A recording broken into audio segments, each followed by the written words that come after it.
Hey, my name's James. If you're not familiar with me, I'm a football strength and conditioning coach. I've been studying sports science and football specific strength and conditioning for over 15 years combined now. As you can see, I run a coaching company called Matchfit Football. That's been running for over 10 years, and my team and I work specifically with footballers in all different countries around the world, helping them become better football athletes. So in this video, what we're going to do is we're going to break down some of the exercises that the Man United players are performing as part of one of their first pre-season sessions back. I thought it'd be cool to do a video like this just to give you some context around why some of the exercises might be being performed.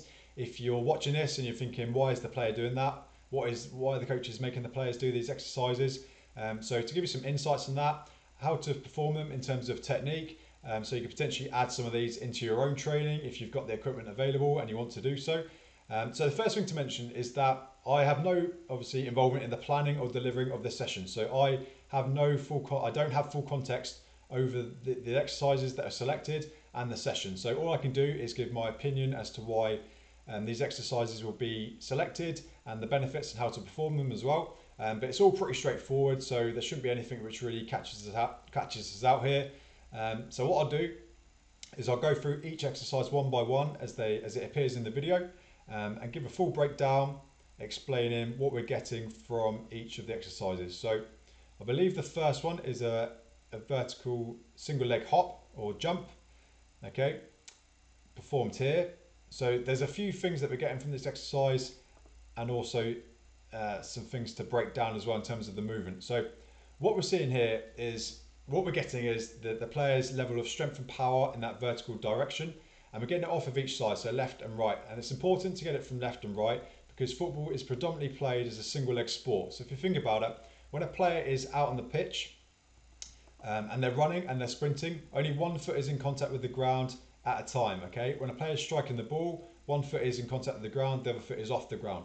So it's really important to be strong, stable and powerful in each leg, and that helps with not only athleticism and being well-rounded at moving explosively in different directions from left to right, but also in terms of injury resilience as well, and being able to absorb force efficiently, which increases our level of injury resilience, okay? So a few things that we're getting from there: lower body strength and power in that vertical direction. The player will be performing this on a force plate, so we can from that calculate the height that they've achieved from that jump, in terms of we can see how long they've not been in contact with that plate for, and also the rate of force production, so how quickly the force that the player has is applied into the force plate. So that's important to have because we can see the changes over time and how the training is influencing that. We can see differences from left to right, so we can see if we might need to even up any imbalances there. But also it's important because we can see from that if a player might be overtraining and their nervous system might be fatigued, and it might be a good time to provide some extra recovery, so that their explosiveness levels in terms of how quickly they can apply force and produce force is restored to its normal level. It also might indicate that the player has been detraining or has detrained. So if they've had some time off and has not been able to do the training that they normally do, maybe that's due to off season or they've been injured, they actually might have their strength and power and rate of force production might have started to diminish. So it might be an indicator of that, and how we need to provide some extra training to get those levels back up.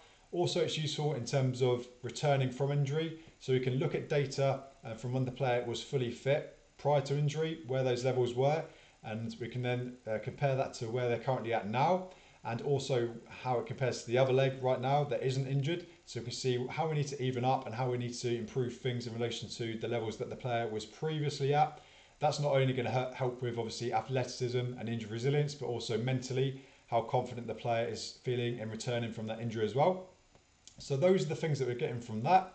What I'll be looking for in terms of the performance of the actual movement are firstly the triple extension.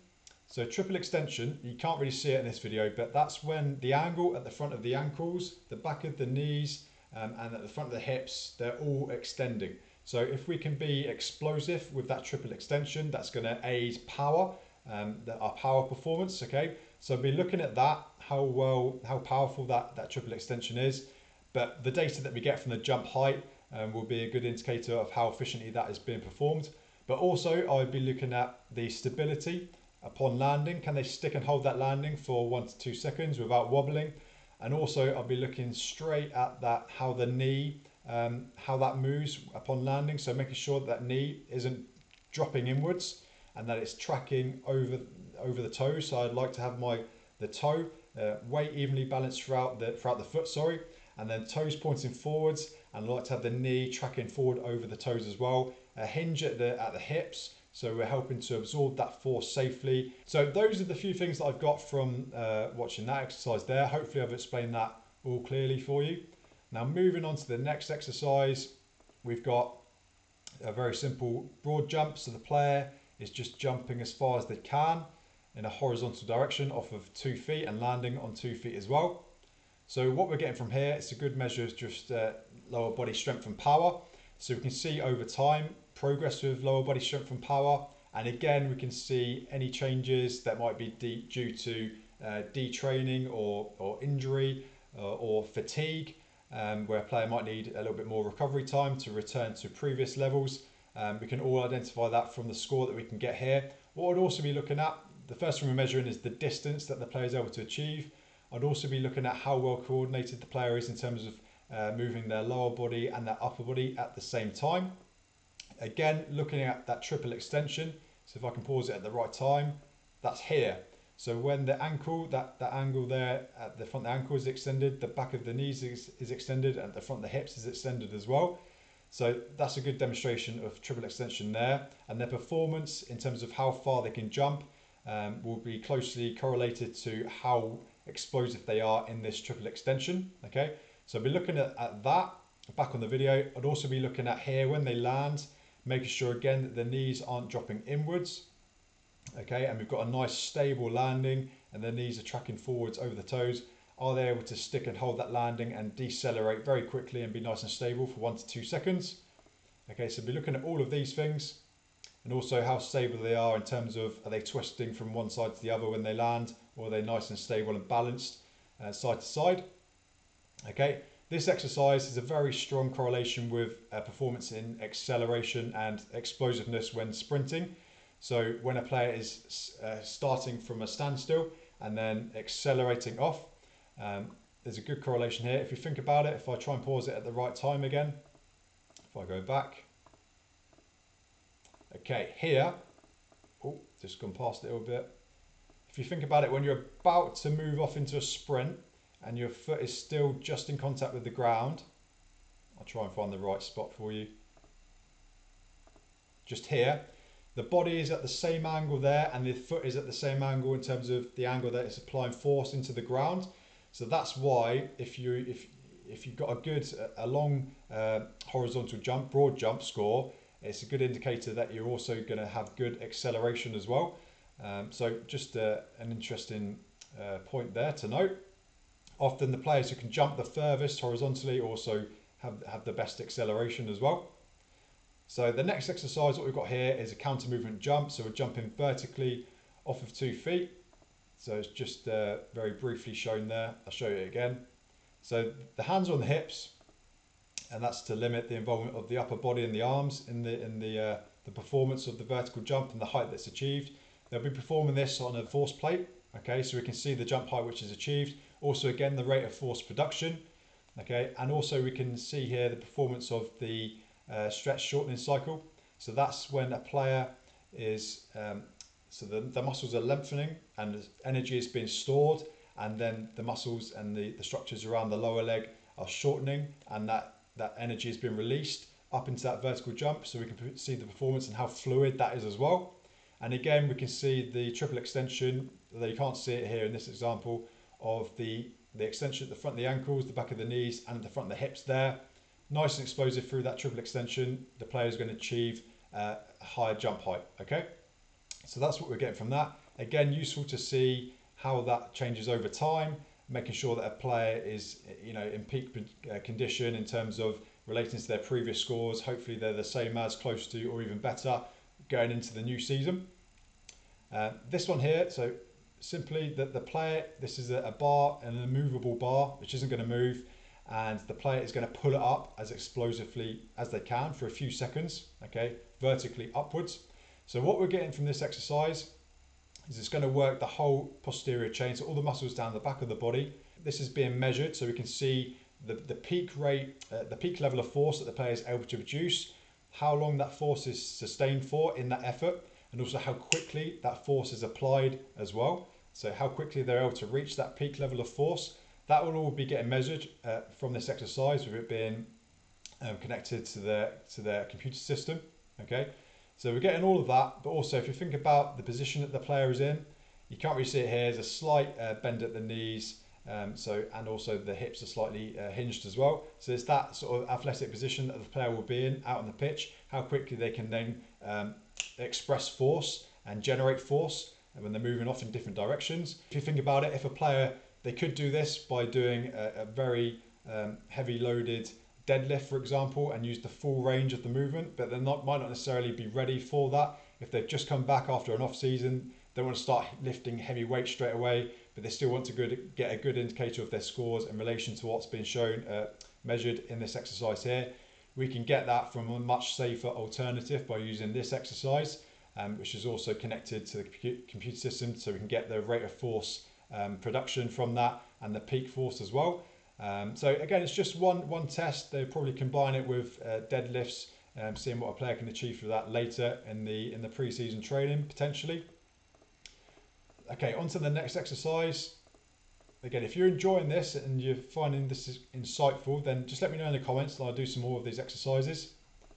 So we'll keep it playing. What have we got coming up next? Okay, same exercise there. Okay, what we've got here, I think that is the horizontal, okay, single leg horizontal jump. So pretty similar really to the vertical single leg jump and the two-legged, so the bilateral broad jump in terms of the things that we're measuring. What I'll be looking for here with this one is the stability on that single leg as the player is about to take off.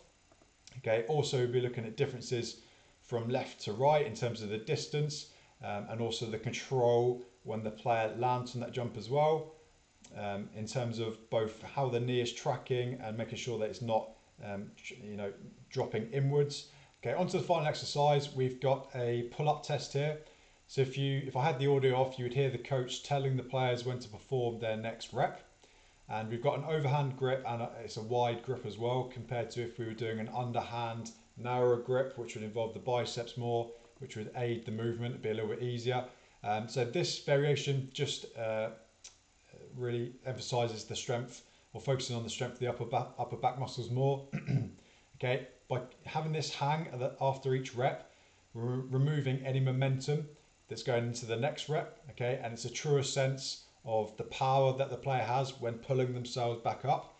So we're getting an indication of upper body power throughout the back muscles, strength as well, but also their endurance, so how often they can repeat these efforts of power, as well as, we've got grip strength because the player is being forced to actually hold that position for longer, because they're not just trying to repeat the reps or complete the reps as quick as they can.